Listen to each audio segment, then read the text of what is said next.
2018 সালের 12 মে মহাকাশে বাংলাদেশের লাল সবুজ পতাকা উড়িয়ে যাত্রা শুরু করেছিল দেশের প্রথম যোগাযোগ উপগ্রহ বঙ্গবন্ধু স্যাটেলাইট 1।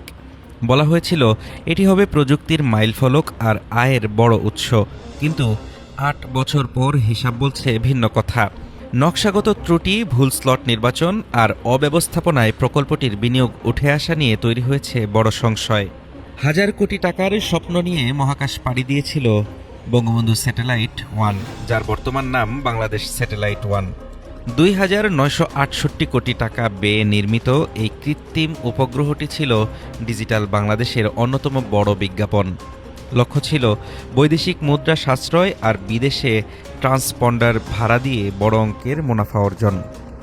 কিন্তু 8 বছর পর সাফল্যের খাতা প্রায় শূন্য। 2024-25 অর্থবছর পর্যন্ত নিট মুনাফা মাত্র 113 কোটি টাকা, যেখানে 15 বছর আয়ুষ্কালের মধ্যে 7-8 বছরে বিনিয়োগের টাকা উঠে আসার কথা ছিল। সেখানে কোম্পানিটি এখনও আর্থিক স্বনির্ভরতা পায়নি। অন্তর্বর্তী সরকারের শ্বেতপত্রে উঠে এসেছে ভয়াবহ দুর্নীতির চিত্র। অভিযোগ আছে যথাযথ বাজার যাচাই ছাড়াই রাজনৈতিক বিবেচনায় প্রকল্পটি অনুমোদন দেওয়া হয়েছিল। এমনকি কম দামি অরবিটাল স্লট না কিনে অনেক বেশি দামে 119.1 ডিগ্রি পূর্ব দ্রাঘিমাংশের স্লট কেনা হয়, যা দুর্যোগপূর্ণ আবহাওয়ায় সিগন্যাল গ্রহণে বাধা সৃষ্টি করে। কারিগরি নকশাতেও রয়েছে বড় গলদ।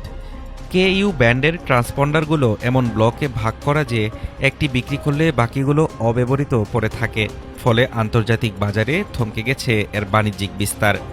বর্তমানে 40টি ট্রান্সপন্ডারের 1/3 অলস পড়ে আছে। বিএসসিএল এর বার্ষিক প্রতিবেদনে লাভের অঙ্ক দেখানো হলেও তা নিয়ে আছে বিতর্ক। বিশেষজ্ঞরা বলছেন বার্ষিক প্রায় 198 কোটি টাকার অপচয় বা ডিপ্রিসিয়েশন হিসেবে ধরলে লাভের বদলে প্রতি বছরই থাকত বড় অঙ্কের লোকসান। এখন আয়ের বড় অংশই আসছে ব্যাংকে রাখা টাকার সুদ থেকে। বিএসসিএল এর ব্যবস্থাপনা পরিচালক ডক্টর মোহাম্মদ ইমাদুর রহমান জানিয়েছেন, মার্কেট যাচাই না করেই বেশি খরচে এটি করা হয়েছিল। এখন আমাদের মূল চ্যালেঞ্জ হচ্ছে যতটুকু সম্ভব খরচ তুলে আনা। আমরা নতুন বাণিজ্যিক টিম গঠন করেছি অব্যবহৃত সক্ষমতা বিক্রির জন্য। দেশের টেলিভিশন চ্যানেল ও সরকারি কিছু সংস্থা এই সেবা ব্যবহার করলেও ইন্দোনেশিয়া বা ফিলিপাইনের মতো বিদেশি বাজার ধরতে ব্যর্থ হয়েছে বাংলাদেশ। রাজনৈতিক উচ্চাভিলাষ আর পরিকল্পনার অভাবে 3,000 কোটি টাকার এই প্রকল্প এখন অস্তিত্ব রক্ষার লড়াইয়ে। প্রযুক্তিগত উৎকর্ষ কেবল মহাকাশে ডানা মেলার নাম নয়, বরং তার সঠিক বাণিজ্যিক ব্যবহারই নির্ধারণ করে প্রকল্পের সার্থকতা।